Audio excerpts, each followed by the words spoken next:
Call the roll, please. Mrs. Summers. Here. Ms. Newman. Here. Dr. Taub. Here. Dr. Hans. Here. Mr. Landsman. Here. Mr. Furman. Here. Ms. Guadalupe. Here. Ms. Bernard. Mr. Torres. Mr. Rubin. Dr. Klotz. Here. Mr. Kemp. Here. Thank you. Thank you. The next item is approval of the agenda. Are there any changes to the agenda as presented? Hearing none, is there a motion to approve the agenda that has been presented? So moved. Adam? Second. Bob? All in favor, please say aye. Aye. Any opposed? Thank you. Next item is public comment. I have the sheet here and no one has signed. Is there anyone who would like to speak to us at this time? There is another opportunity at the end of the meeting. Okay, we'll move on to approving and accepting the items in the consent agenda. Is there a motion to do so? Sarah, motion made by Sarah. Second. Malchias seconds. All in favor, please say aye to the approval of the consent agenda. Aye. Any opposed? Thank you.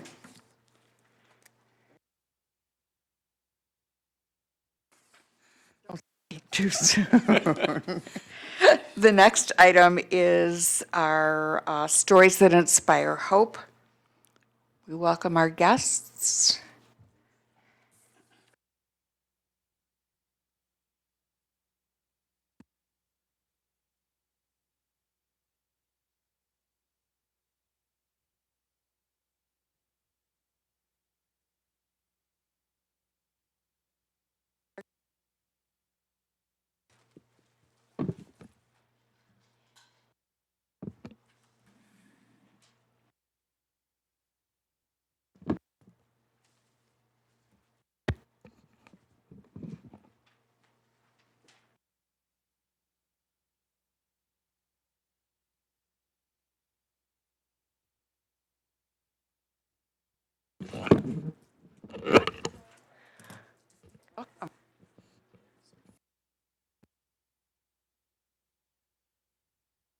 Good evening. Thanks so much for having us today. Today we have Nancy and Moj here with us to share about their life, about their experiences. In my course of work, I often hear from individuals about who have direct care workers, some of the struggles that they may encounter or some of the benefits and the strengths and the needs that they have in relation to their direct care worker and the things that they help them accomplish. It also is a big focus of our advocacy work group because there is a direct care worker shortage, and there's some real struggles around that. So we thought it would be a great opportunity for us to hear from an individual and her direct support staff on how that relationship works, what's needed in that, and what makes it successful. So I have Nancy and Moj, and I'm going to turn it over to them, and they're going to share about them. Go ahead, Nancy. Hi. Can you hear me? The red light's on, we can hear you. Hello. Hi. My name is Nancy. I'm a junior at Oakland University with a major in IT. I'm living in the dorms.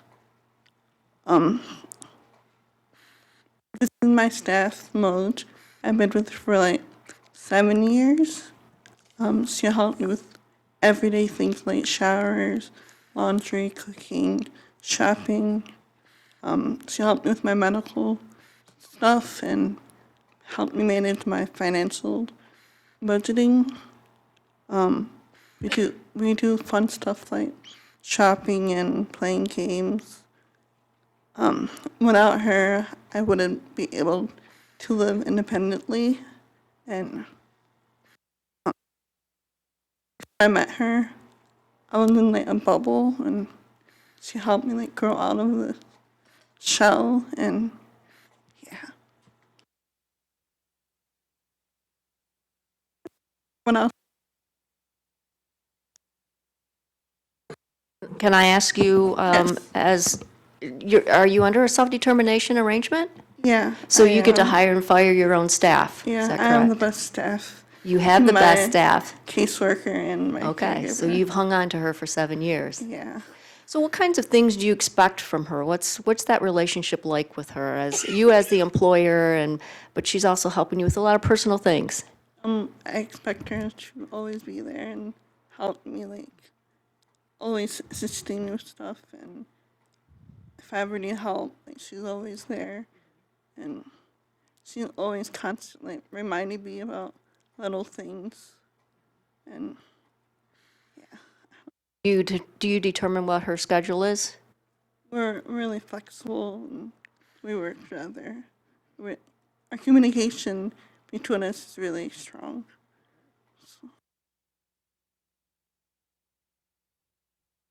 Hi, my name is Moj Periani. I've been with Nancy Hanna, like she said, almost about 7 years. Started out with her since freshman year of high school. And 7 years later, we're here. I'm very proud of her. When we first met, like she said, she was very much in a bubble. Couldn't make really decisions for herself. Like she was like, what should I wear? What should I do this? What do you think about this? And, and I told her she's growing to be a young, mature lady, so she needs to start making those decisions for herself. So through trial and error, we worked together, and it took a year or so, like, to get each other's knits and clutches, and so finally we clicked. And yeah, ever since then I'm very proud of her.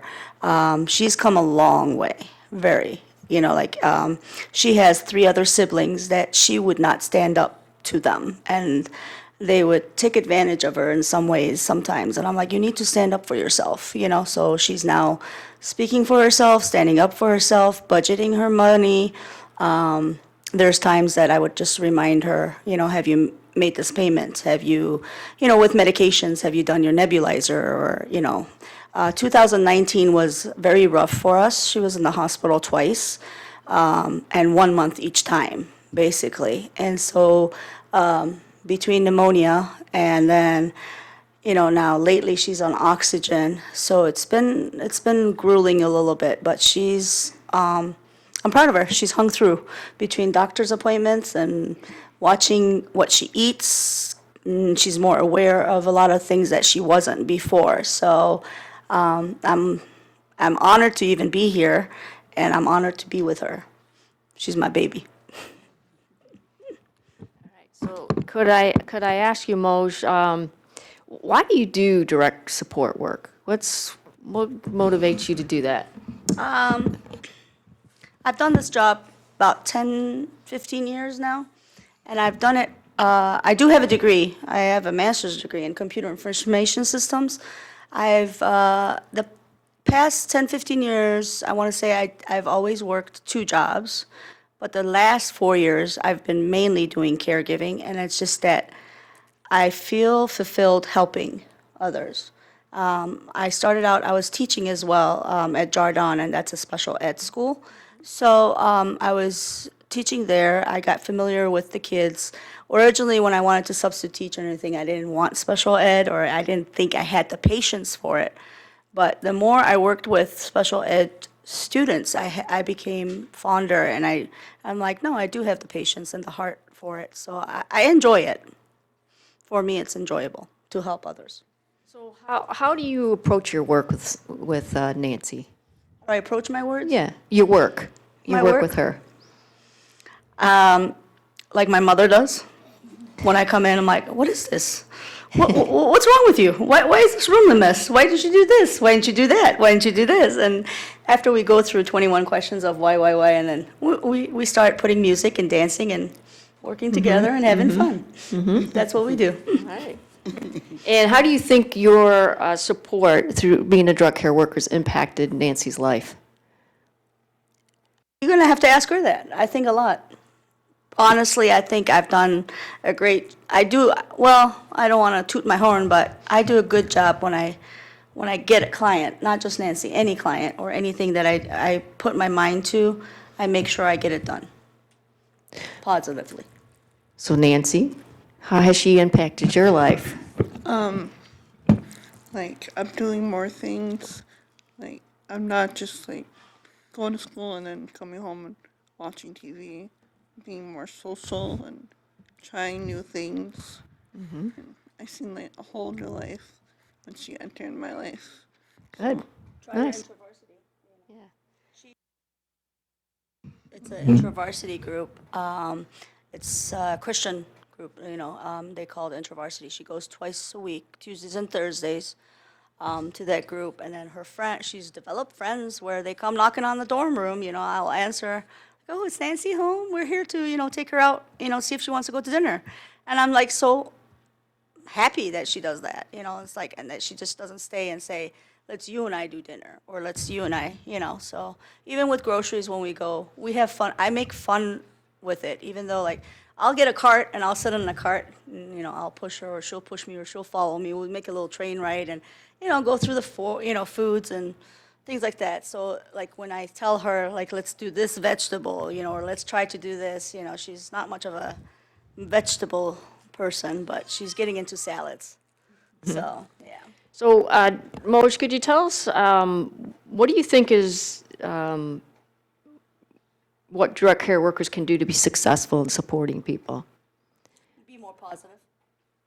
Listen to their clients, I believe. Like, I know I'm not the best at it. Sometimes I'm negative. Like, if she does something, she'll tell me, she'll be like, I did this and it's a positive thing. Why are you so negative? And she'll tell me. And it's not the negative part, and it just maybe I treat her the way I was raised. My parents always wanted the best for me. So if I came home, one day I came home and I had all A's and one B, my dad looked at that B, he didn't look at the A's, he just looked at the B, is like, why is that B there? Like, it needs to be an A. So it's like, maybe my mentality and the way I was raised is I want the best. And honestly, I don't look at Nancy as a special needs person.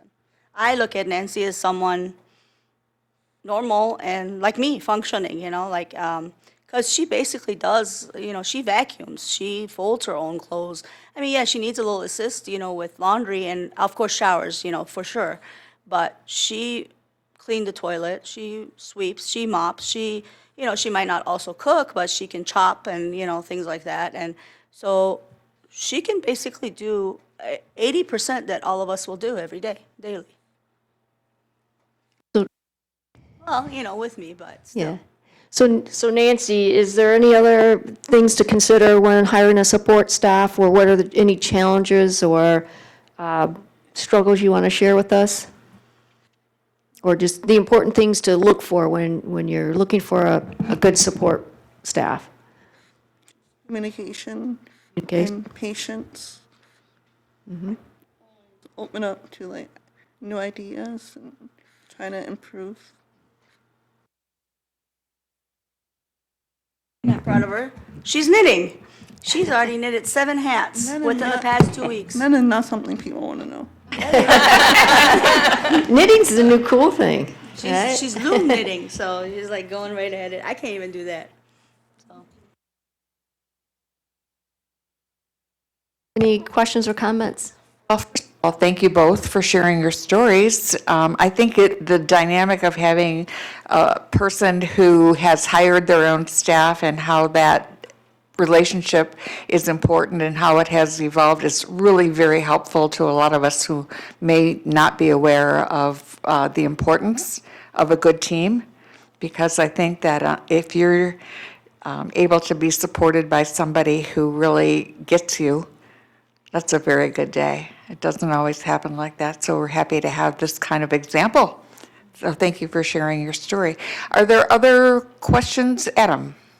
Just want to say again, Nancy, thank you for sharing your story, and it's great to hear that there's another Golden Grizzly who's being successful in her studies. So again, congratulations on that, and keep up the good work. Thank you, Adam. Yeah. Other questions or comments? Hadas? I want to say thank you also. I think it's incredible that you're a junior at OU, and really congratulations on everything you're doing and working together. I'm just so curious, how did you actually meet? Like, I'm not actually sure, like when she was a freshman, how did that happen? And how did you and Moj meet? How did she end up becoming your support staff? A little bit closer to the microphone. There you go. My caregiver at the time, she went on vacation, so I needed like a temporary thing. And then I got really close to her. Plus you were with expert care, different company. So, like, I got really close with her, and then it just kind of worked out. Well, that's how, I think you want to know, I was working for another company, expert care. So when her caregiver took a vacation, they took me on, they called and asked if I could be a fill-in. Yeah, so So I temporary. became, right, so I became a fill-in, and then we both moved to direct hire, you know. It worked out. Yeah. Sounds like originally you were going through a company for your direct care work, and then you hired Moj Direct. Okay. Other questions? Sarah? Comment. Thank you for coming to share your story. Takes a lot to come up and talk in front of everyone and share I personally. don't like talking to Right. public. Exactly. So I thank you for doing that because I know it can be uncomfortable coming in front of a lot of people and sharing personal information. But I just want to thank you for being here, and it's great to hear the relationship that both of you have. And I think that's a very important concept that you, Moj, are able to advocate for Nancy and be there for her, but allowing empowerment so that there's that fine balance of being there as a support, but empowering Nancy. So. And I wanted to thank you, Sarah, for being patient with us, you know, last year, and you know, all the issues with the hospitals and working with us, you know. So I appreciate that too, you know. Way too many Grizzlies in the crowd.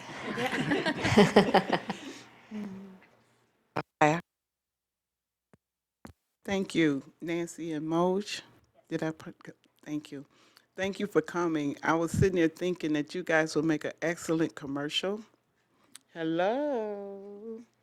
Put them on the website and let people hear and see what a real relationship would be like as a caregiver. I think you make an excellent example of not just doing the work, but doing something that you love and making a difference in someone else's life.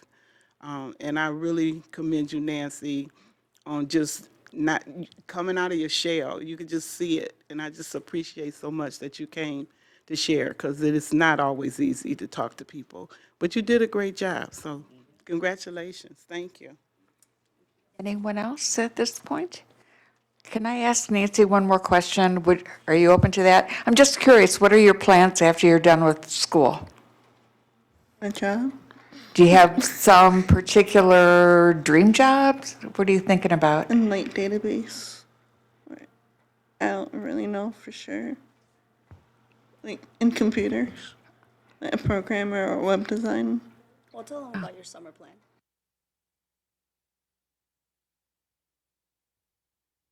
Oh,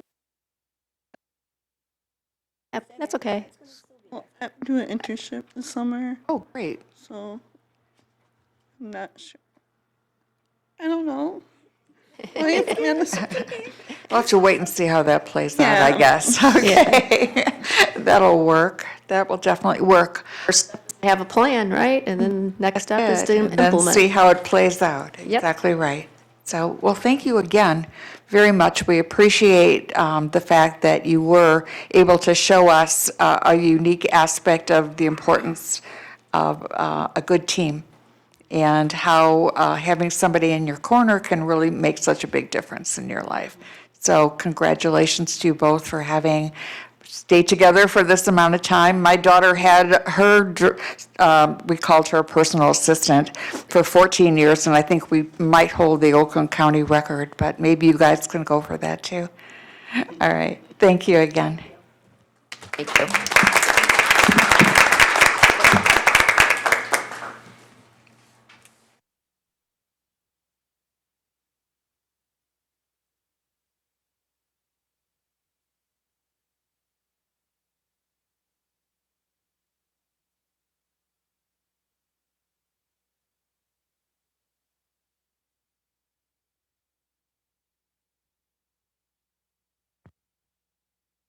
Next item on our agenda is the December 2019 financial review. It's an informational item. Anya and Richard? Hello. Hi. We're going to try something a little different again. and you guys can tell us what you think. So in your packets, you receive both the very colorful diagrams and slides, and that will be up on the screen. But our thought was to go through those, and then you have the actual financials within your packet if you have any questions when we're done, but we don't intend necessarily to go through those separately, because it's the same information, just one's easier to look at, and I think easier for the general public to understand than the actual financial statements. So if we don't like this, we won't do this again, just looking for different options and your feedback. So I'll let Richard start walking through the charts that you have in front of you and that will be on the screen, and then we can take questions. So we've modified them, the revenue trend reports, to consolidate them into a single chart for revenue. So now what we're seeing is that each of the colors within the bar chart represents the different populations. So the red would be the DAB payments that we receive for our DAB eligibles, and again, that's disabled, aged, and blind. The green is the HAB support waiver payments that we receive on a monthly basis. The purple is the TNF payments that we receive on a monthly basis. And then the light blue is the HMP. And we've maintained, for comparative purposes, the blue line, which is the prior year, same month, so that you can see how we're doing. So when we look at the months, we are very close to the same revenue that we had last year, which unfortunately is not the increase that we were anticipating. When you compare that then to the second chart within that same page, now we're looking at the eligibles. Again, we have the same three colors. What you'll notice is, and what is interesting to compare is that, again, the number of eligibles as a proportion of the total for DAB is much smaller, but we get a lot more revenue. So that's reflective of the much higher payment per person we get for our DABs. Our green for our HSW, you can't even barely see it slivering between that red and that purple. Again, we get a very large payment for those individuals, even though there's a very few number of those that we get payments for every month. Purple being our TNF, a lot of individuals, but we get a very small amount per person per month. And then again, Healthy Michigan in the blue. So hoping that this type of presentation is helpful to see not only how much money we're getting in, but how that proportion is by the different types.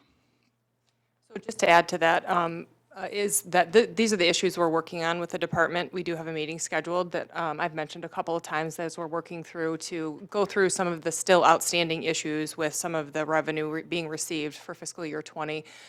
So if you were to look back at that first slide, roughly we are about what we were at last fiscal year. That's not the 7.2% increase that we had planned for.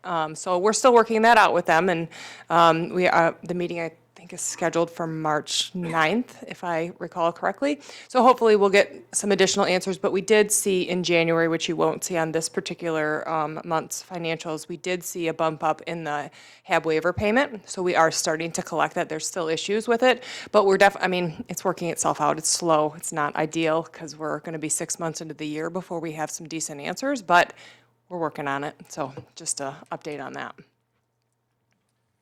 So then now what we've done is consolidated the balance sheet from a visual perspective to take a look at a year-over-year comparison by category. So again, cash and investments from September 30 of 2019. So that's our most recently closed period. It's not fully audited yet, but we have done most, if not all, of the accrual entries that are required. So we are seeing a cash dip from about 31.9 million to about 29.5 from September to December. So that's some of that cash flow because of the delay in the payments that we're seeing. Receivables from September to December have gone down from 15.3 to 11.5. Some of that is going to be because we did leave those receivables open longer for the year-end closing. And then other assets have gone down slightly from 1.3 to just under 700,000, while capital assets have reduced a couple $100,000, which is typical for the depreciation expense that we're booking on a monthly basis. Jonathan and Hadass. Have enough cash on hand or non-long-term investments to tide us over if this pause in how much we're supposed to get paid by the state continues? So it certainly presents its challenges, I'll be honest. We've had where not only have they not paid us the amount they're supposed to pay us year-to-date, but have pushed back payments by weeks at a time.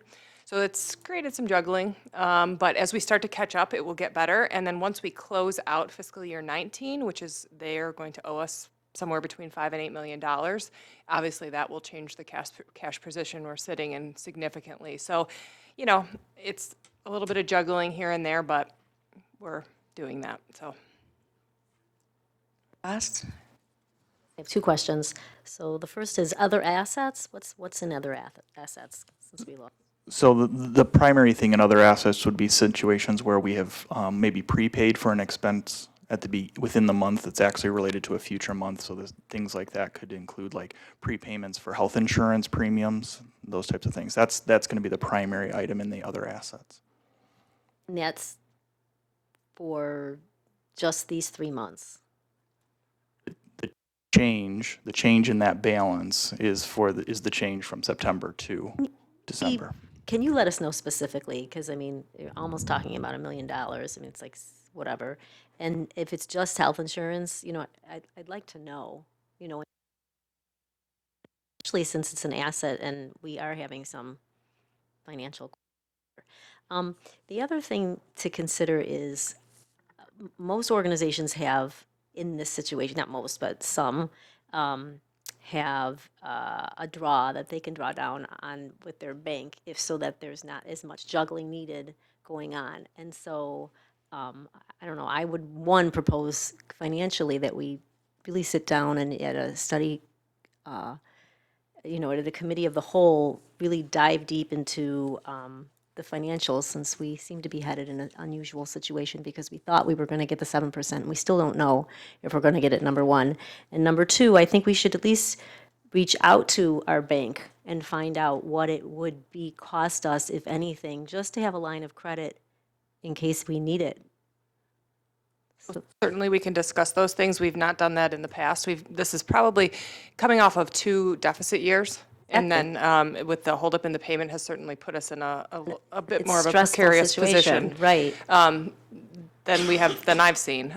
So we can certainly discuss those options. And we can get you, if Richard isn't able to pull it up, we can get you the detail in specifically what changed in other just assets. Thank you. Questions up to this point? Okay.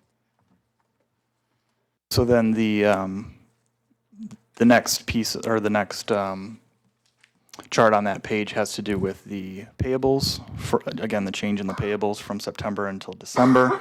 So again, with holding open accounts payable for September for a few months, that balance is going to be higher at the 23 million. It also is going to include the settlements related to the core providers that are going to be included as of 9/30 of 19, compared to at December 31, we don't book any of those settlements until year end. So that's part of the decrease of the 23.7 to the 19.5. The amounts due to the state of Michigan increased slightly from 1.3 to 1.5 million. Employee payables increased slightly from 700,000 to 1.3 million. And then long-term debt has increased slightly from 9.5 to 9, or by about $70,000, and that's probably related to accrued interest on our bonds. Jonathan?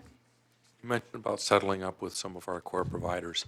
So it looks like they're going to owe us money, you think, at this point? And when would they actually be writing those checks back to us? So I would say in total, it's positive for us if you were to total all of them. So the way the contract language reads is they have to have their audit within, I think it's 15 or 30 days of having received it. And then we have to finish their cost settlement within, I believe it's 60 days of receiving their their audit. So unless there's some sort of special circumstance, that would typically be it. So we haven't actually officially closed fiscal year 19 yet. We're still working on that. That's that process that ends at February 28th. So as soon as that happens, we'll start to finalize those cost settlements. The draft numbers are all done, but none of them are finalized yet. So does that mean from a calendar perspective, sometime in May, we might see those settlements along with the ones possibly from the state if they owe us as well? So the core provider ones, yes. The state, I'm going to push to try to get that settlement done sooner rather than later, but I'll be honest, I just closed fiscal year 16 with them. So we're going to try to speed that up a bit. Sarah? A question on the employee payables, because it looks like it changed about 600,000 in just a short amount of time. What? Those employee payables. So those are going to be every single month we do a payroll accrual to take the proportion of the pay, and then any so it's going to be any of the payroll and benefits payables that would be at the end of the month. So some of that change is going to be how many days of a pay period we're accruing for a month. So 1 month may be 1 day, 1 month may be 6 days, and so that's going to be part of that. And then other pieces of that could be some of the accruals related to compensated absences or other employee-related benefits that change on a month-to-month, where we accrue to get the right amount of expense in the month, but it could be a different number of days depending on each month. Typical At the amount normally or- fluctuating amount, yep, it's normal for that to fluctuate month to month. Depends on how the payrolls hit. Okay, Yep. thanks. Other questions, Malkaya? The first question I have, with the increase to due to the state, would that be because of the money that they're recouping from us for the people that we got paid for that were already deceased? But death recoupment, we have not accrued. So if we had accrued it, we would, you might see it there, but we have not accrued that. This is going to be other things like, I believe the different taxes we pay and the local drawdown that we pay, we accrue that and only pay it quarterly. So that's what you're seeing going on there. We didn't accrue that, the death recoupment, because that still remains to be seen. I believe I mentioned it last week that they've decided to pause that for now, because they're doing more research. So we have not accrued that, and what they're doing is essentially just netting it off our current monthly payment when they do take it back. So in January, we did see that, which was about $300,000. Other question is, once we close out the books for 2019, will we get another presentation about the payment models? Because when I hear you say that the core providers owe us money, it puts a question in my mind, again, how do the payment models work? We So can I'd circle like back to- around to that and also give you an update on how the outcomes and incentives are going as well. Other questions up to this point? Okay. All right, so the next graph is, has to do with revenue comparison. So again, as we kind of saw in the trending, the revenue through December is, and now again, we're in the income statement, so we're comparing not against September 30 of 19, but we're comparing against 1 year ago, the same year-to-date timeframe. So we're slightly above last year to date by about 700,000 in our Medicaid. We're a little bit below in the state general fund related to the allocation of the state general fund dollars. The county funds is right on track from last year. And then our all other, which again, if you remember from last month, we had talked about there being some significant grants that were in last year that were not in this year. We're about $1 million below from last year in our all other revenues. Questions, Jonathan? I know we're involved with a Department of Corrections project.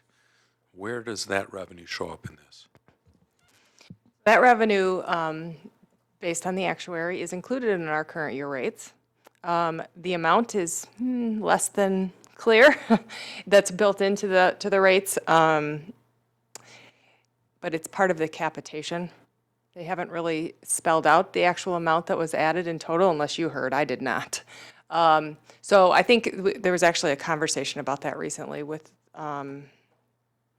a group of people that I think we're going to circle back and ask for a little clarity when we have a conversation with the actuaries, because while they say in there that it's in there, it's very hard to extrapolate how much was in there, and we will track how much we're spending on that population, but we're not clear on how much we actually got to serve that population. So let me ask it a little bit differently. When we start seeing that money or being able to account for it, would that show up under the Medicaid pillars, or would it show up under the all other pillars, or the state general? Built into our Medicaid capitation. Questions? So then our expense chart then was broken down into a couple of different categories. The first one is administration, and again, we're comparing current year to prior, so we're down through December, we're down about 1.3 compared to prior year. The provider network, we are up about 1.2 compared to prior year. Grants down about 100,000, and then all other down about 20,000. Do you have a total? I mean, I see these sections, you know, the categories. What's the total? I mean, the revenues above the expenses or below? So if we were, so the other document that was, that is in the packet is showing that the operating revenue compared to the operating expense year to date is about $4 million below. So revenue is less than expenses through December. The money that we're waiting from the state, will that make up that 4 million? Yeah, so it's roughly between $2 to $3 million a month that we're out currently in total. So yes, it will more than make up that amount. Das, if you're going to ask a question, please speak into the mic. What page is that on? Is that in here, or where is that? So on page 3 of the, so not the charts, but in the actual statements themselves, For December 2019? correct? Okay. And then on page 3, about 7 lines from the bottom, there is an operating income loss. Oh, yeah. And we're in the year-to-date total activities, which is the 4th column from the left. And that's the 4 million.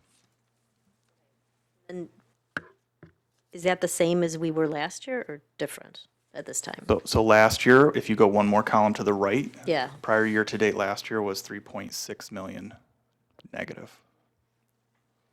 So that's why when we looked at the chart that was revenue for last fiscal year, you see we're right about what last year's was. Expenses haven't changed materially. So we're going to see the same until the state catches up with whatever's going on with the payment that is still wrong.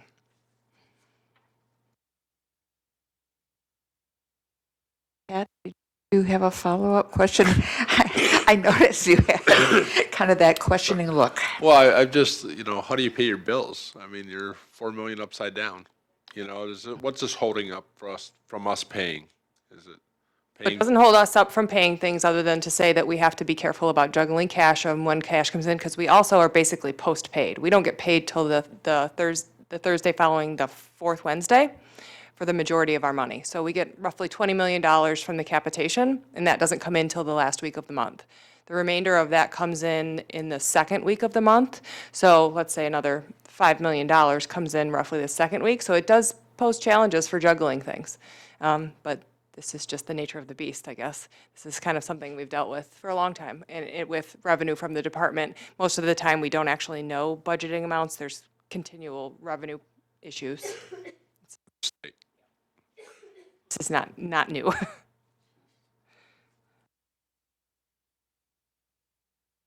Das? The only thing that is slightly different is that we did expect a 7% increase, which we don't know about. And we really do need to delve into these finances as a group and really sit down and spend some time on all of it. So that's why I'm just mentioning again, if we could do that, that'd be great. I think the item that you didn't mention is that we do have reserves. We're not going to the bank to get I forget what they're called, the line of credit or a rotating, Out of reserves anymore. Same as before. For finance committee discussion, I think. I mean, right. Well, the point is we do have them. We're not liquidating investments prior to maturity yet. But if they didn't pay us this month, or they only paid us 2/3 of what we might be facing that kind of thing. Wouldn't that be accurate? So I would do everything I could to avoid that. Other questions? If there's further discussion, we can have that.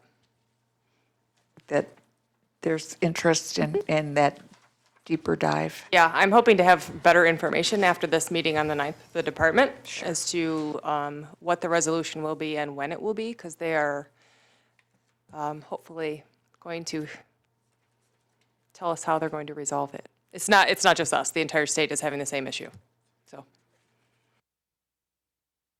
So the next, or the last chart then, is the top 15 providers based on payments made year-to-date through for fiscal year 2020. So we will be updating this on a monthly basis. So you may see the top 15 change a little bit as the ones towards the bottom side of that chart may, again, make the cut for 15 or may not make the cut. But hopefully this just helps give a little perspective on some of where the money is going and how it's being utilized. Questions on the last graph?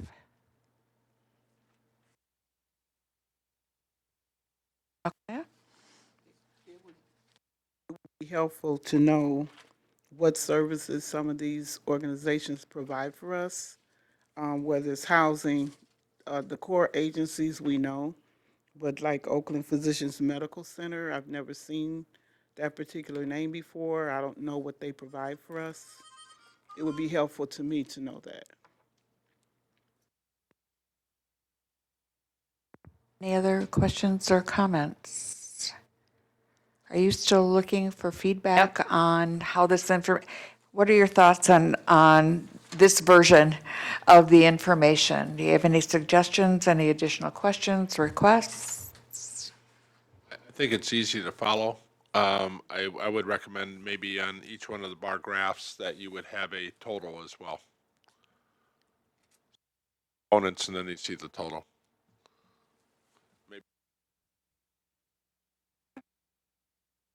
Any other feedback?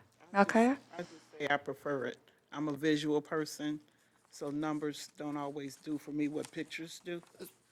That was the hope, that this was a more easily understandable for non-finance people, just because not everybody knows how to read a balance sheet. So if that's working for you all, then this is kind of the structure we'll go with, trying to add some of the pieces that seem to be missing a little bit here with totals and things like that. So we'll tweak it again for next month, and then eventually I'm hoping for an okay.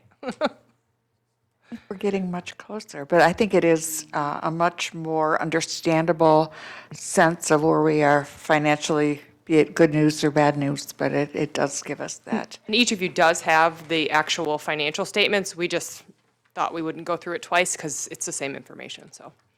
Your intent to continue to include the Yes. financial statements. Yep, we'll always include it. It's just a matter of what we run through in the presentation versus what you have access to. Got it. I understand. Any other comments regarding the format? Sarah? I would agree. I appreciate this. I think it's much easier. Without much of a financial background, it's easier for me to see. So thank you both for working to get a solution that fits everyone. So appreciate it. Thanks. Anyone else at this point? Thank you.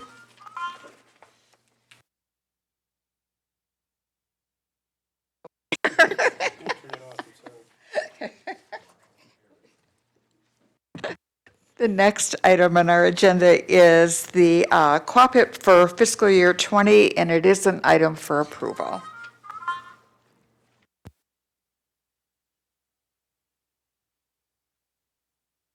Expert assistance? Probably.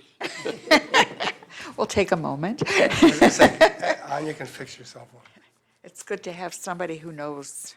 Right.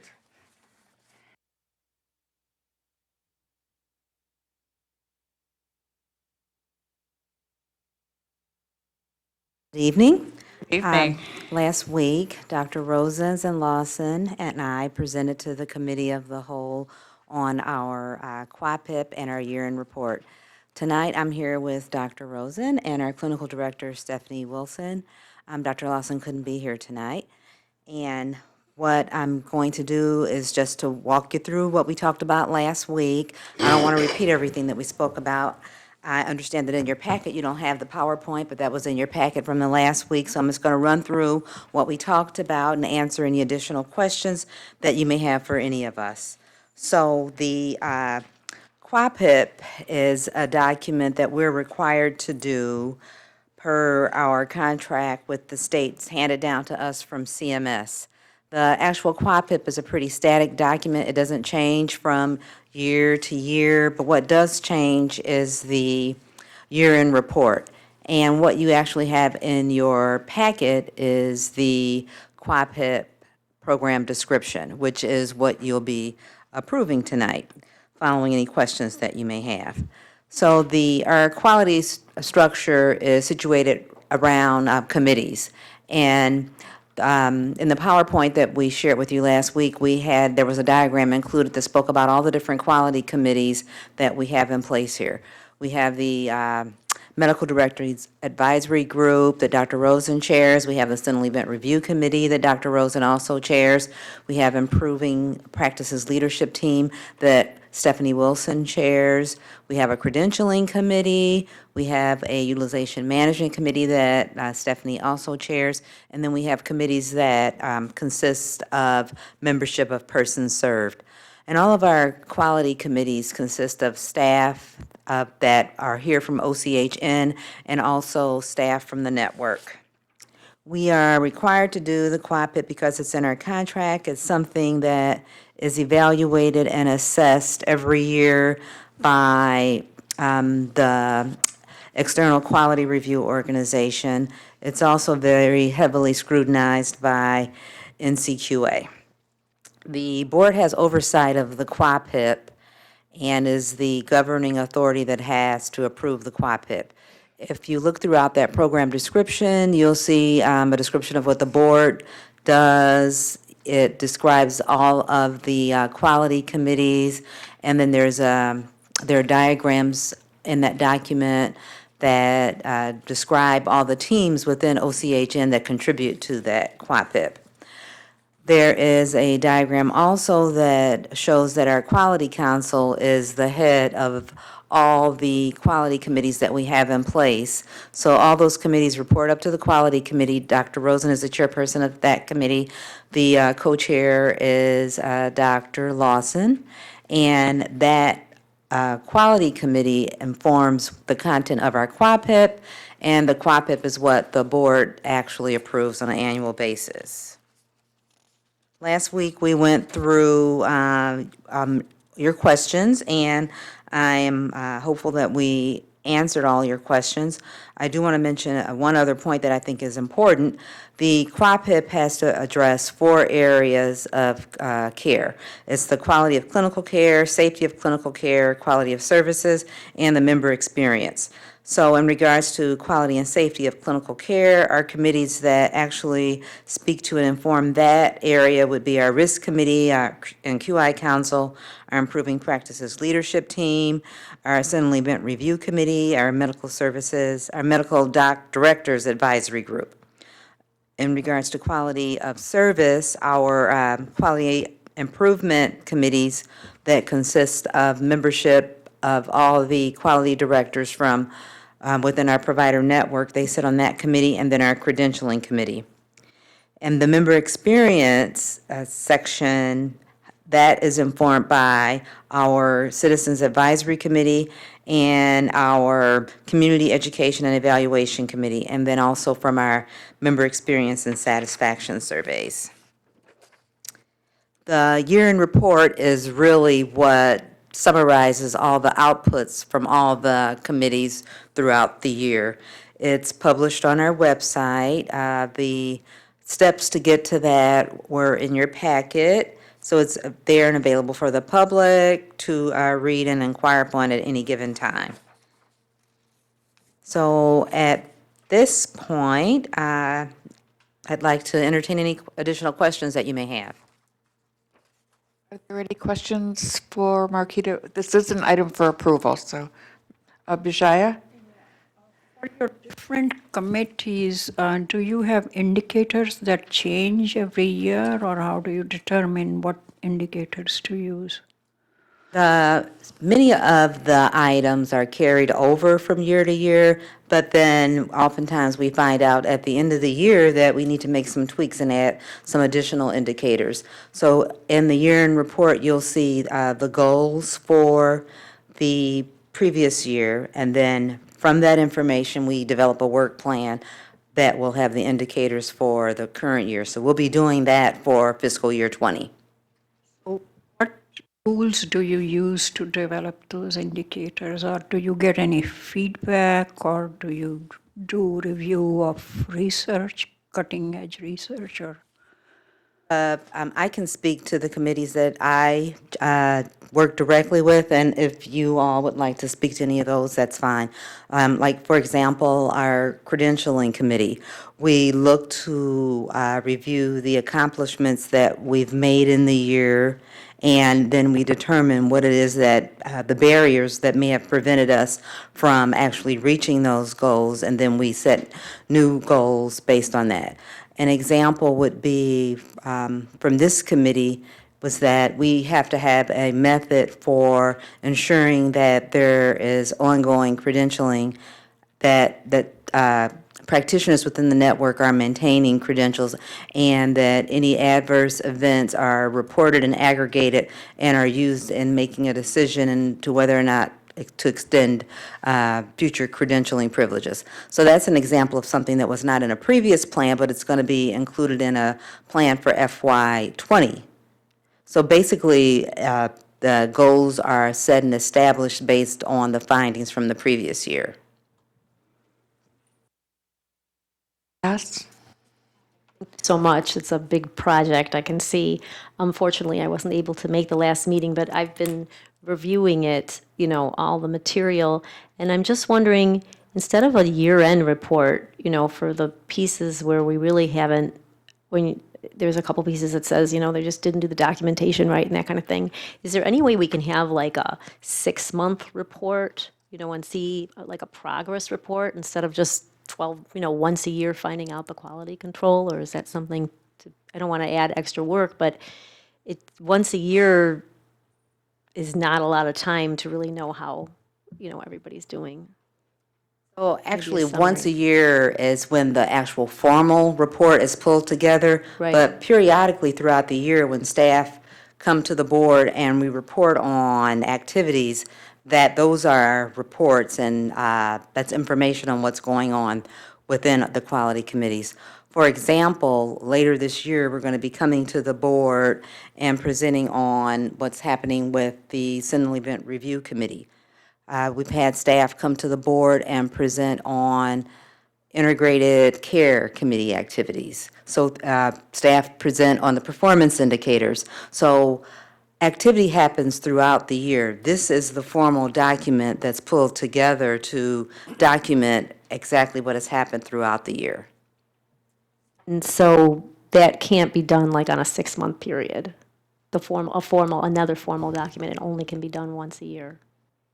It could be done more than once a year. It's just that we've done periodic reports to the board on an ongoing basis. Yeah, it's just that in those periodic reports, like just in this, you get a real sense of what's going on. In the periodic reports, it's not quite the same. So we appreciate so much all the work, so it's good. The other thing I figured I'll just ask my other question. So the quality improvement work plan, that was what you went over last time too, or just the quality assessment and performance improvement program year-end report? Last week, we went over the year-end report and the QUAPIP Quality Improvement Program description. We ever see the quality improvement work plan? Does this group ever see that? That was something that was newly developed when we became under the NCQA umbrella. So this would be the first full year when we've had something like that in place. We'll see it next year. Yes. And not till the year, okay. And then the only other, I had some questions about how this report is written. It talks about, let me see, what I've got. 305 individuals with autism, this is at the beginning of the report, 4,220 children and adults with intellectual developmental disabilities, and 7,800 individuals with substance use disorders. When you use the term individuals, are those adults or children? It depends on where you're looking. Individuals, let's see, you're reading from The very beginning, Quality Improvement Program Overview, Oakland County, page 1, I think. It's actually. That's page- inclusive of all persons served, adults and children. Is there a way, and not for today, because we want to pass this, is there a way to find out a breakdown for, how many, we have 305 individuals with autism in Oakland County that we serve, how many are adults and how many are children? For another time. Yes, we can find that information Kind out. of break down the children and the adults. And then the only other thing I didn't quite understand is, you list the names of people on the board, but you don't list specific names for any of the committees, and I didn't quite understand why. Maybe be consistent. I don't think we need to be listed if nobody on the committee is being listed, because it's just it's not specific. Well, yes, we could do that, but membership does sometimes change throughout the year, so that's not always going to remain. Same with us. I just think if we're going to list something, maybe list everybody, or not list anybody. We can look into that, sure. Unless there's a reason we have to list them. Thank you. Yes. Oh, I'm sorry, Bijaya. I was asking Kadas if she was done, but I see her microphone is up, so I'm going to assume yes. Bijaya.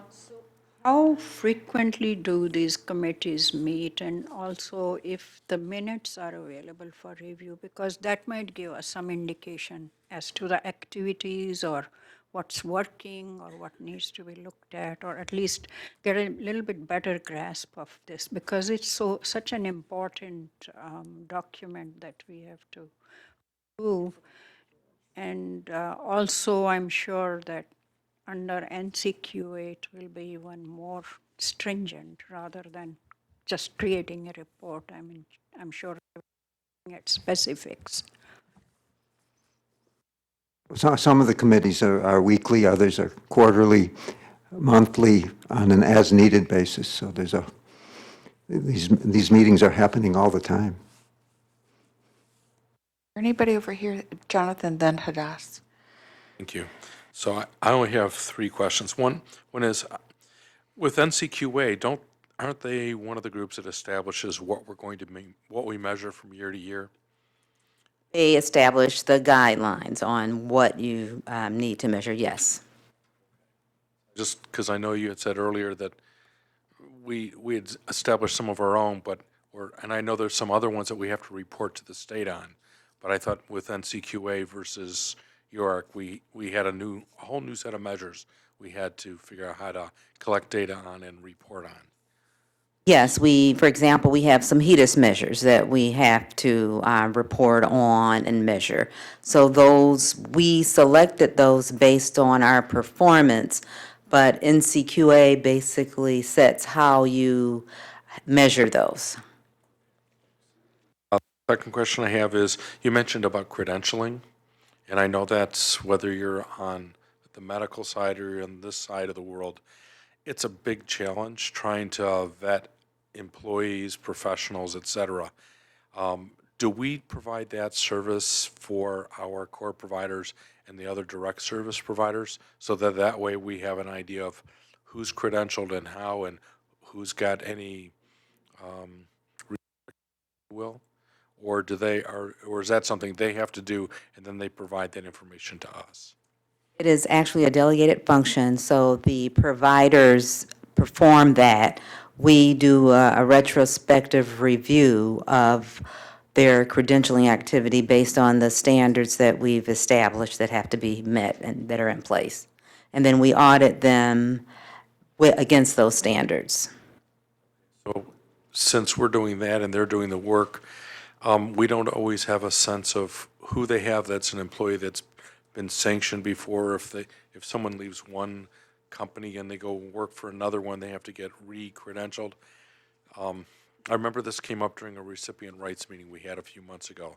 So I wondered if there's some way we could bring that in-house, do that universally, again, for the benefit of all of our providers, but also at the same time, then we have an idea of who is, if you will, clean, who's got sanctions, et cetera. Okay, so any provider that is, any practitioner that is brought on board, they have to undergo an a National Practitioner Data Bank query. They also have to be free of any federal sanctions. So that's required from any, by all of our providers. Now, if someone worked at one of our core providers and was discharged due to some adverse event, and they went to another one of our providers, that would not show necessarily in an MPDB query or in an OIG check. That basically would have to come out of a reference check. I was asking is if it was centralized, then we'd have a pretty good idea if someone's moving from provider to provider, and put a stop to that if someone who might be causing sentinel events or anything else got it. Just a thought, one more thing after UM and UR, and training and everything else you guys have brought in-house. So the third thing was, I know in the past we've done semi-annual reviews against the annual plan, progress against the plan. How does that differ against progress against the NCQ measures that you for the CUPIC? So many of the elements that are in the annual plan align with what's in our QUAPIP, and that's because we're all on the same path. There are some elements that are in the QUAPIP that are required per our state contract that we don't have any leeway on, but where we can pull things from the annual plan, we do. There are things in the QUAPIP that speak on integrated health, and those same elements are in our annual plan. So you will see some crossover between the two documents. That might be a good indicator when we do the semi-annual review against plan where we are for a lot of the items that are in the QUAPIC. Yeah, that's true. Well, I just wanted to follow up with what Dr. Hans was requesting. So maybe we could have the minutes from just the medical directors advisory group, because you meet, well, I think they said, I don't know how many times, 7 times last year or something. Okay, not that, just so that we can have an idea of what you're talking about or what's more important, instead of once a year seeing it, or maybe even every other month or quarterly, just so, us as a board don't need to just see it once. And then I would agree also with the OCHN Quality Improvement Council. They met, I think, 7 times this year. Maybe that's what I read, 7 or 8 times in 2019, just to kind of see their minutes, so we're not totally surprised when we see, the document at the end of the year instead of just seeing some minutes. So, Anya? can I just jump in? Would it suit your needs if during the weekly updates, we add those summaries of that information into those weekly updates when they occur? That way, we're providing it for you, you have a place to go look back to it? A good plan, yeah. Okay, so maybe we can just add that as those occur, just summary information for you. Okay. And I think also maybe on top of that, if when we have reports, you can indicate that we will look for that information in the annual update too. It's part of the QUAPIP. It's part of the information that will feed into the annual report. Maybe that would help us get a better sense of the pieces. So perhaps between those two choices, options, suggestions, that maybe we'll just have a better sense of what we can anticipate seeing in the final report, because we've seen it as the progress has been made. Do that, yes. Okay. Malachi, did you?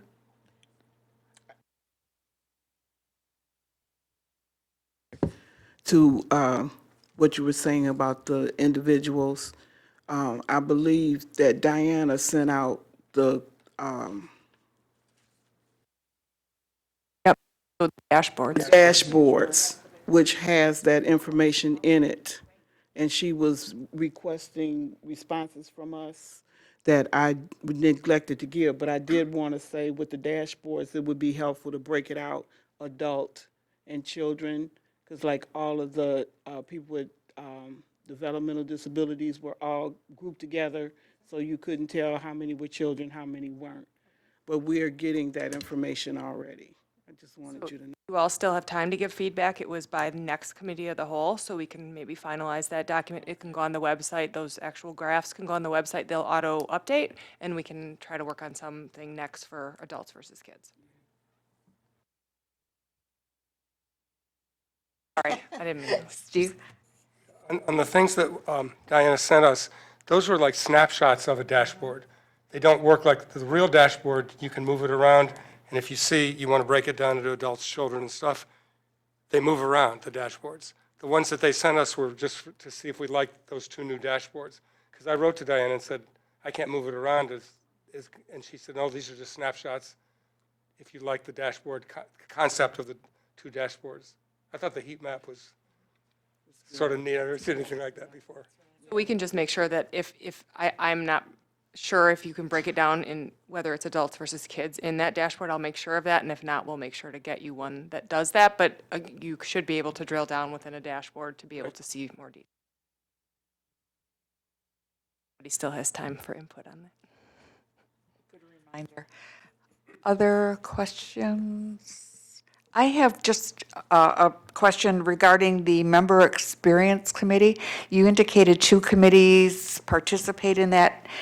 Is that our decision, or is that from the department as to what committees would comprise the Member Experience? That's our decision based on the committees that we have in place here where persons served are the primary membership of the committees. Is there any reason you haven't considered the Recipient Rights Advisory Committee to be a part of that? No, there isn't. I mean, actually, the Recipient Rights Advisory Committee is part of that as well. There's, it's not listed on the graphs, you won't see that there, but feedback is obtained from that group as well.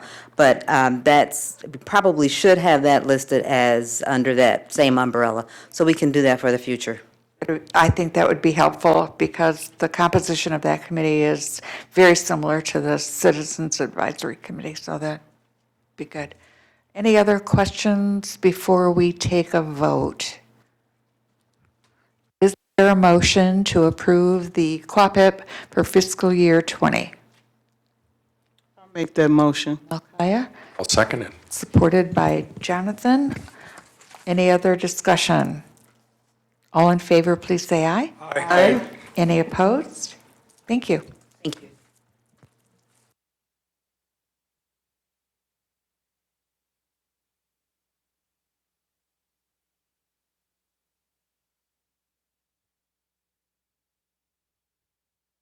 The next item on our agenda is the appointment to the Recipient Rights Advisory Committee. This is an item for board approval.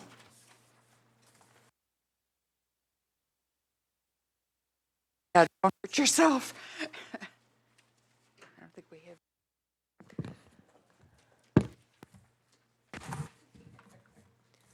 Good evening. I am bringing a recommendation from the Recipient Rights Advisory Committee. The committee does have 2 vacancies. One is for an individual, either a primary individual or secondary individual served, as well as a community member at large. We did have an applicant for the individual, primary individual served to be interviewed for that vacancy. Maggie Morrison applied and was interviewed by the RAC committee. We asked her questions, we received her application, we interviewed her at our last meeting. The committee did recommend to unanimously have her appointed to that committee. She has been a longtime member of the MSET, Michigan Consumer Evaluation Team, which has been an organization that's been around a long time and something that we actually helped shepherd the beginnings of. But that organization does surveying and utilizes persons with lived experience as part of that surveying effort of different, we have a contract with them as well to do surveying on different aspects of our service delivery and satisfaction surveys, as well as some other organizations, they do surveying.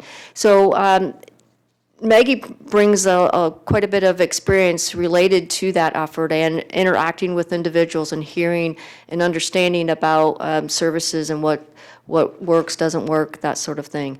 So the committee, the RAC committee, thinks that she will be a valuable asset to our committee and would ask that the board approve her appointment.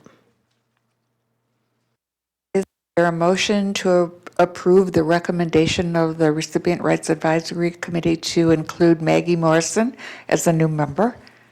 I'd like to make that motion for Maggie to join the committee. Motion by Jonathan, supported by Hadass. All in favor, please say aye. Aye. Any opposed? I didn't think there would be. Is there anything you'd like to say, Maggie? It's great, but I don't have anything in particular to say. Okay, all right. Didn't want to put you on the spot, but if you had something, I thought, give you a chance. Okay, congratulations. You'll make a wonderful addition to the committee. Thanks so much.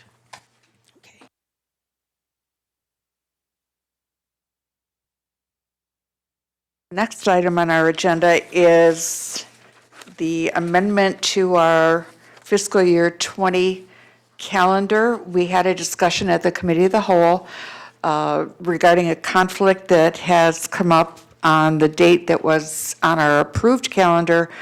The Board Association is having a conference in conflict with the June 9th, I think it was, date.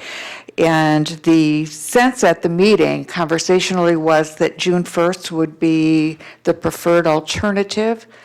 I'm open to any additional discussion before we take a vote to amend the calendar. Is there anybody who has anything additional to say regarding dates or their comfort with June 1st?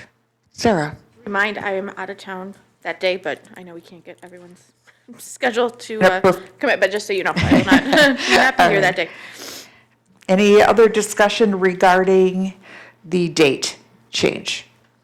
So is there a motion to approve changing the June 9th Committee of the Whole meeting to June 1st and making it official on our calendar?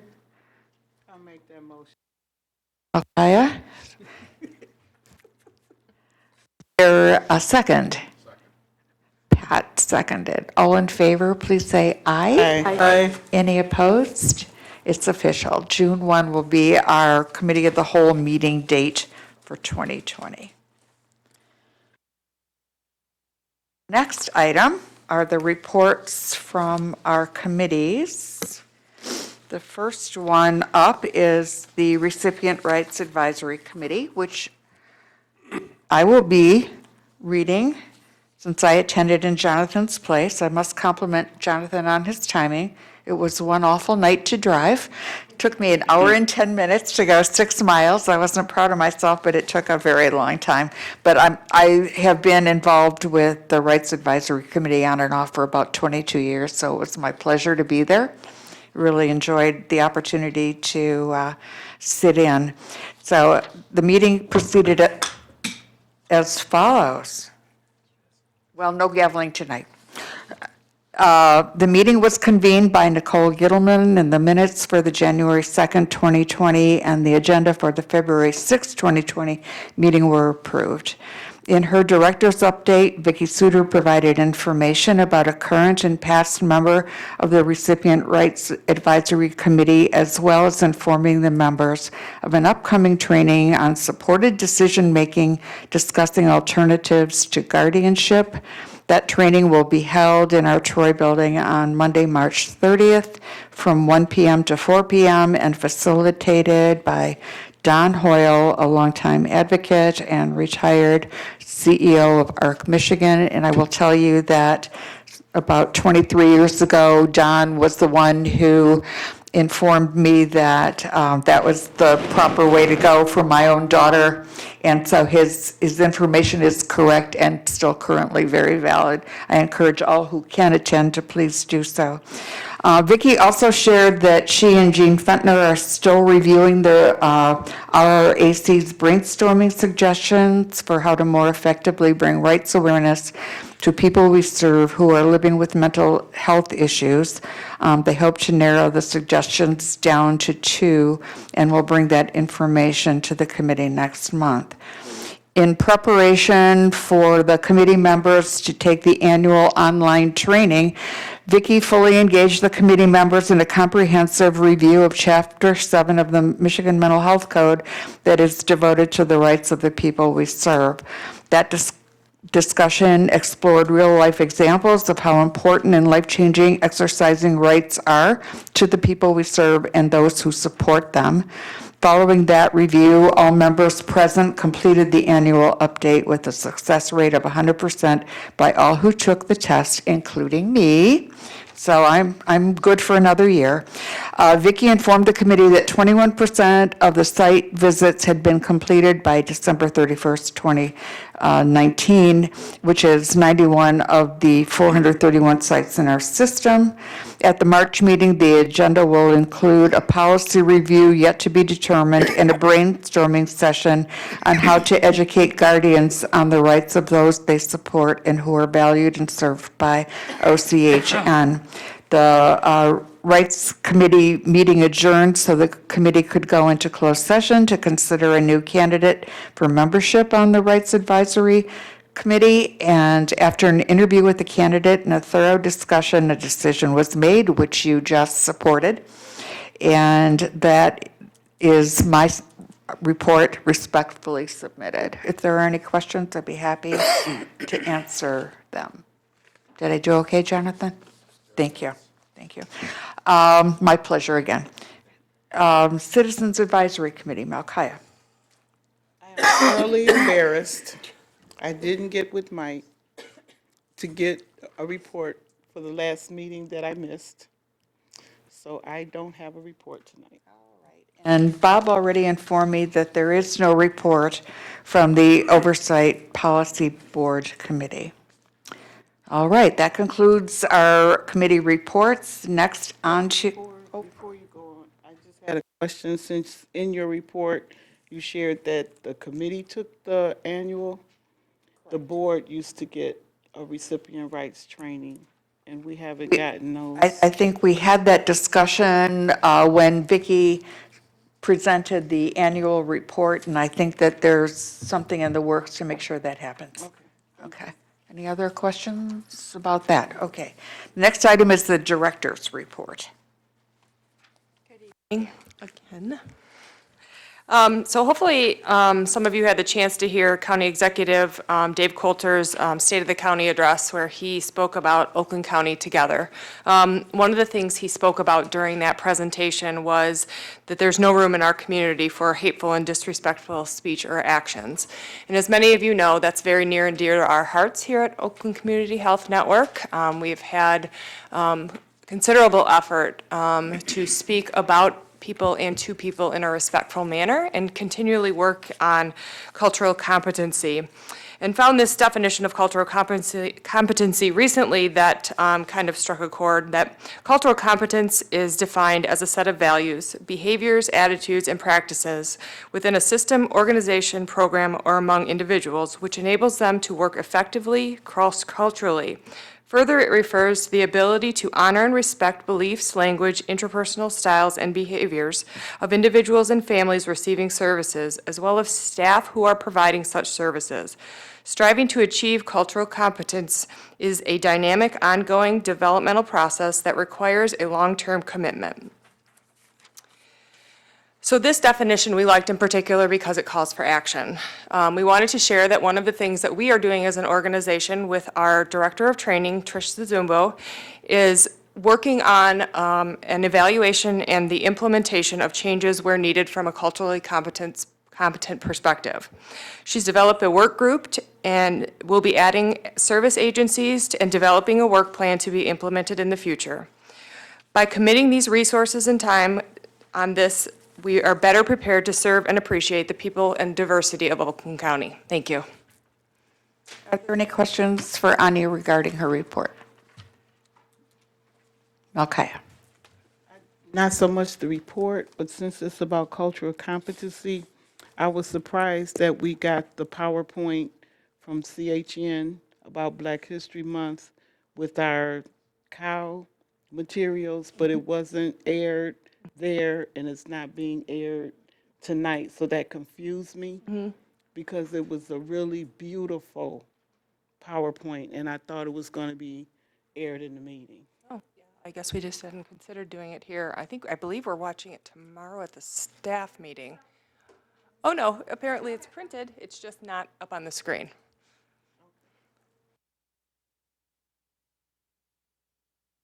They're printed over there. We didn't get them in our packet. I thought we were going to get copies of it. Yeah, that would be great. Thank you. But it would have been nice. An It was amazing, beautiful. amazing Beautiful. package of information. Hadass? I wanted to thank you too. I thought it was fabulous that they put it and we could review it on our own and it was really nice too. And I also really appreciate your definition of cultural competence. It's really great. So thank Credit for it. Thank We you did for, give credit but- appropriately. for talking about it. It's really a wonderful thing that this board should be very proud of supporting and doing, and appreciate that.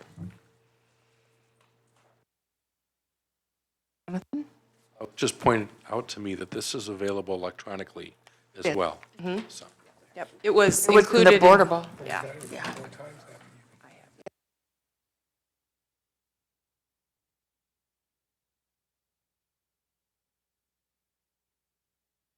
Multiple times. This is really remarkable. A lot of information in there. No questions to follow up Anya's report? No additional questions? Okay, we'll go on to other business. What I'm going to share with you tonight is a bit of an update on the search. The search committee will be meeting next Monday at 9:30, I believe, at the offices of the Hunter Group in order. 11:30. 11:30 to 2:30. It's 11:30 for lunch, and then the meeting starts at 12. Oh, gosh. Well, I was going to be there, but now I'm not. Why did I think it was 9:30? Was that ever? Other days that start earlier, but that one's definitely 11. I know one starts at 8. Yeah, so 11:30 till what time? 12:15. Okay, let me make sure everybody knows. 11:30 until 2:15. I'm going to have to do some rearranging. I thought it was in the morning and I could do it pretty easily. I'm still going to try and be there. I am ex officio on the committee, so my presence is not a linchpin to the search process. I want everybody to be clear about that. The committee will choose a chair, and the committee will then go into closed session as per the request of the candidates to review their resumes. And then I believe March 9 is the meeting for interviews of the candidates who move forward. And that meeting is the one that goes from 8 until 2. Am I correct on that one? Okay, so I just blew it on the one. All right. Must have been wishful thinking on my part because I could do the other one. Pardon me?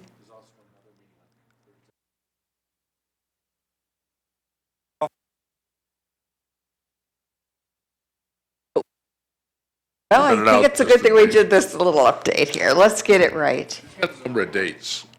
Blair sent out a number of dates, so I don't know which one stayed and which one didn't, but I just wrote got them an all email down. from her updating, so. Do you want us to circle back and get the final list? Is that? I've got the whole list. 24th at 11:30 for lunch, and then we're going to start the meeting at 12, and it's going to run to about 2:15 or so. March 9th.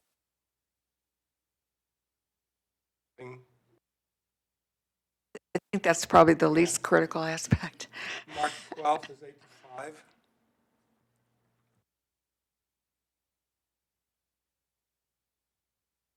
Some of these are dates, there may not be. Depending on how many candidates move forward. Could you tell me, after the 12th, there's another meeting on March 16th. Okay. And the time on that is 8 to too. I suspect all of these won't happen. I got the 19th, and that's a long day too, isn't it? What times do you have for that, Steve? 8 to 2 also. Yeah, 3 of the, aside from the 24th, the interview meetings.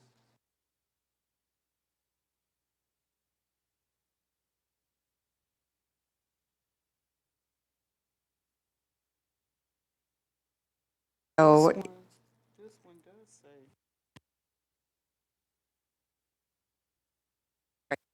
only one, Steve said. No, 12th is 8 to 5. The 12th is 8 to 5. The 9th, 16th, and 19th are 8 till 2, correct? Correct. Okay, all good.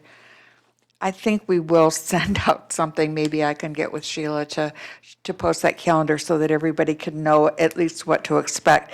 All the interviews will have to be open meetings. So if people want to plan, even if you're not on the search committee, if you want to plan to be there, you have that possibility. So the dates are important and the times.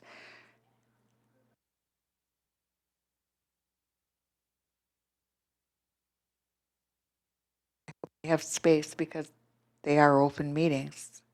We'll probably have to discuss that on the 24th. Make sure that logistically that's a possibility because we had public before for the interviews, could happen again. And how can we post these dates? Maybe we could just do it as we would a closed session, something like that, so that the public can be aware. On the website probably is the easiest thing, right?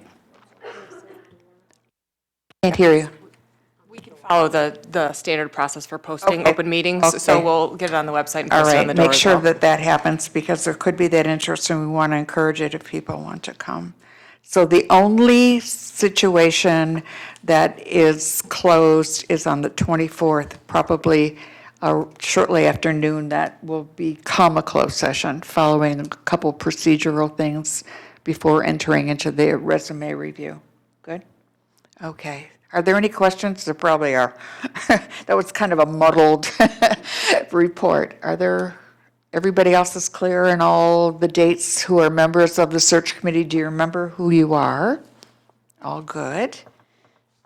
And then we'll be able, from that point forward, it's my goal that the chair of the search committee will provide updates after that. So not only will you have kind of a quarterbacking function, whomever you turn out to be, but also be prepared to report back to the board.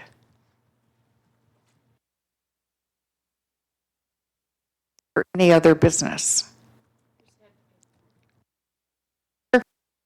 I got an email since I'm on the state committee from Monique about the NACBHDD, big acronym, in March in DC. And I was just wondering, is any of your staff going to that? So there are a couple, myself and Dr. Lawson are presenting our outcomes-based payment models, as well as Brent Worth from Easter Seals. We're presenting together.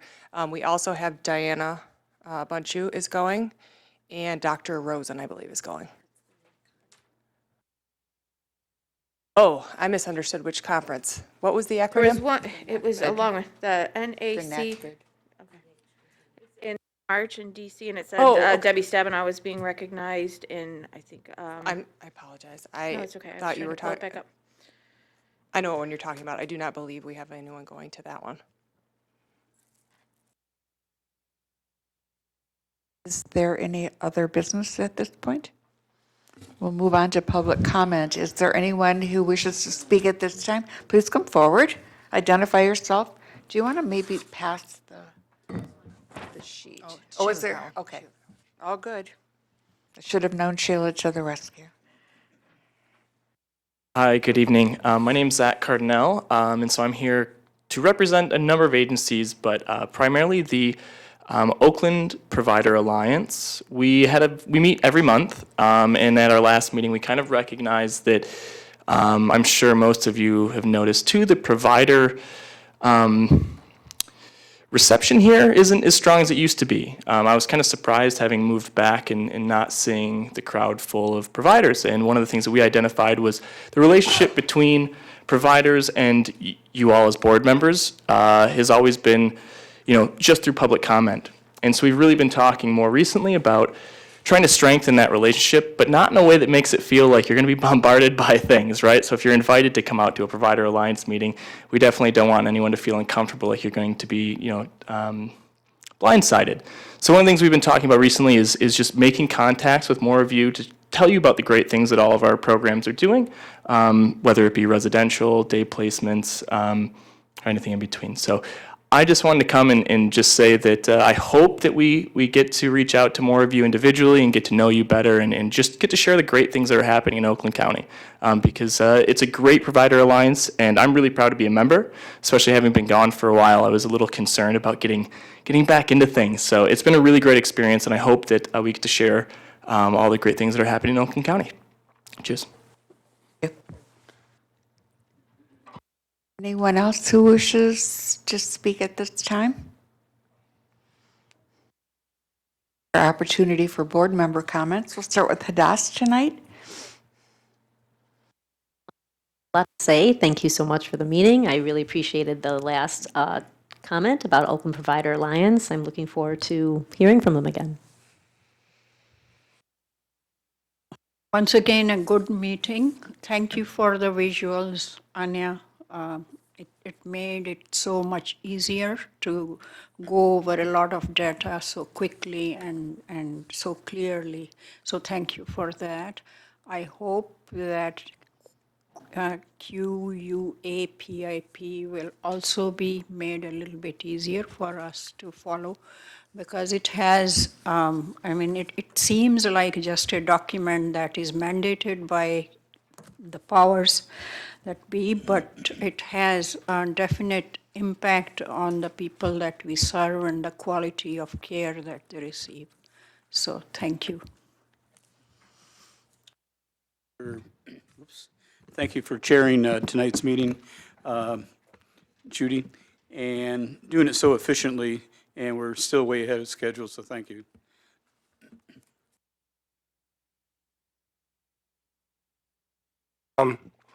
A little off subject. How many here are worried about the coronavirus? No, people are concerned. I mean, that's all you hear on television. Okay, how many have had your flu shots? Okay. Up to 100,000 people will die of the flu in the United States this year. The flu shot's very effective in preventing it. If you're over 65, you need the extra strong shot. It's 4 times as strong. So instead of just worrying about the coronavirus, which probably isn't going to affect the United States very much, get your flu shot.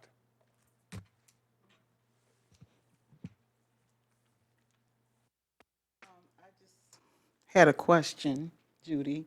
You gave us a chart of the meetings, the committee meetings. Were you looking for suggestions on what to put on the agenda? I wasn't quite sure what that document was for. I think that we're always looking for areas of interest, so any input is appreciated, and we'll try and find the right way to package it. I think what you were looking at is kind of an outline of the required presentations as we progress through the fiscal year. And that was to let you know kind of what was coming, but it was only intended to be a core of it and not the complete agenda. So if you have ideas for agenda items, those are always welcome. So, share them. Board member comment is a good time, like at a committee of the whole meeting, because we can all hear them at the same time. So, but that was the intent, was to kind of let you know that the rest of the year has the rest of the fiscal year has some aspects that are already mapped out, and those are items that we will be discussing for sure, but not exclusively. Does that make sense to you? Yes. Okay, great. And I did have a suggestion. CNS Healthcare has started a women's veterans group, veteran support group. So as a success story, I would like to hear from a woman veteran, because I don't know that we've had a woman vet come and speak. Stories that inspire hope? Yes, great suggestion. And also, you asked me about my team Correct. presenting, and Correct. with the eye posters, we're converting a PowerPoint to be able to do them as two different topics. So one of them is on peers in suicide prevention, and the other one is on advocacy, peers in advocacy and leadership. So whichever one.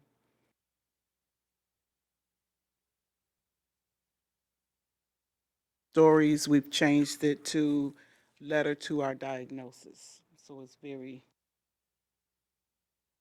We can find a positive way to present that information. It's important. Thank you. Pat? Appreciated the subject matter tonight.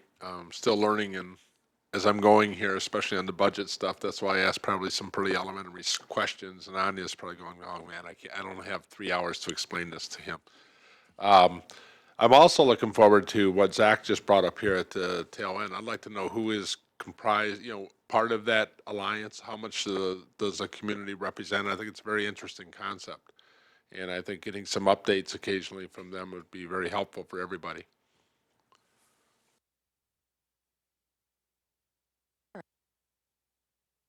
I'd like to thank all the staff that continue to put the presentations together for us with 12 different opinions and different thoughts and requests. And so I can only imagine what it's like going back trying to get everything. So thank you, and thank you, Anya, for your role as